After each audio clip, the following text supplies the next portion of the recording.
Day 2 of the murder trial of Karmelo Anthony featured more emotional testimony as jurors heard from teenagers who witnessed the incident. Anthony says he was acting in self-defense when he stabbed Austin Metcalf at a track meet in Frisco last year. Today, the jury also saw the folding knife Anthony used in the stabbing, and jurors watched body cam video from police arriving at the scene. No cameras are allowed in court, but Fox 4's Amelia Jones was in court and joins us with more. Amelia, good evening.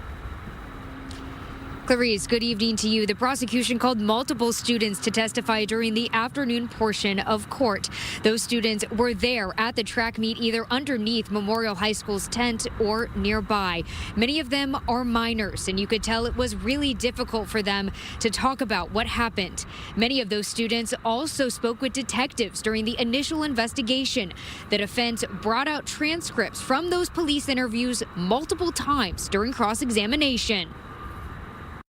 Friday afternoon's testimony consisted of students recalling what they saw and heard at the track meet last April. Most of the students are minors, under the age of 17, so their names cannot be shared. Much of the teenagers' testimony was consistent. A few described seeing Anthony, a Centennial student, say hi to a student under the memorial tent and sit by him. They testified that 17-year-old Austin Metcalf verbally told Karmelo Anthony, 17 at the time, to leave the memorial tent multiple times.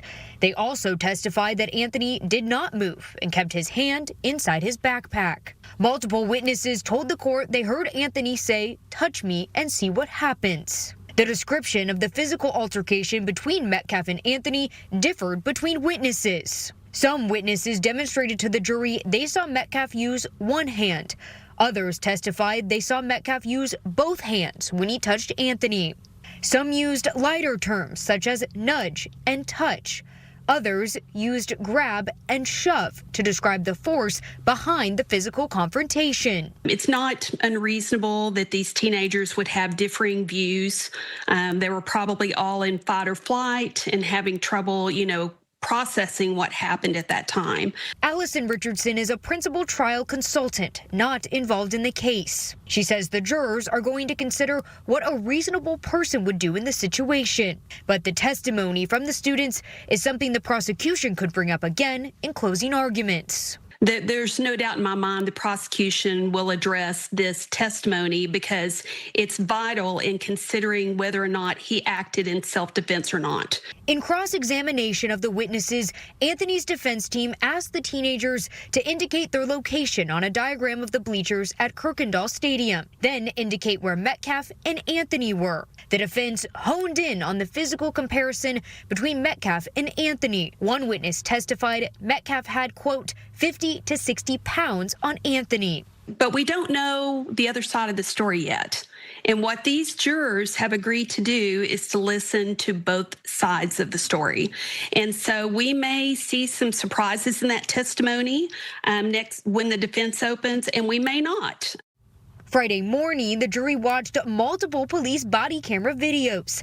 Frisco ISD school resource officer Eduardo Cortez took the stand and testified he was the one who took Anthony into custody. The jury watched his body camera video that showed Cortez radio to dispatch that he had, quote, the alleged suspect in custody. Then you hear Anthony on the video tell Cortez, "I'm not alleged, I did it."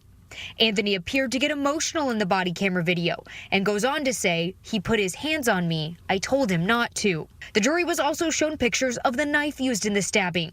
It was found 3 to 4 rows from the crime scene tape in between some bleachers. But the most gut-wrenching moment was when the jury saw another police officer's body camera video that captured first responders doing CPR on Metcalf at the bottom of the bleachers. Metcalf's twin brother, Hunter, is seen sobbing on the ground of the track field. He's heard on one of the body camera videos yelling, "That's my best friend, that's my brother." A very difficult and emotional moment for those in the court, especially Metcalf's family. The prosecution wrapped up each student's testimony with a similar set of questions. Did the witness believe the stabbing was self-defense? Did it look like Austin Metcalf wanted to fight? And who was the aggressor? From my notes in court today, the witnesses' responses were all consistent. They testified that they did not believe the stabbing was self-defense. They did not believe Metcalf wanted to fight, and they identified Anthony as the aggressor. Court will resume tomorrow at 9 a.m.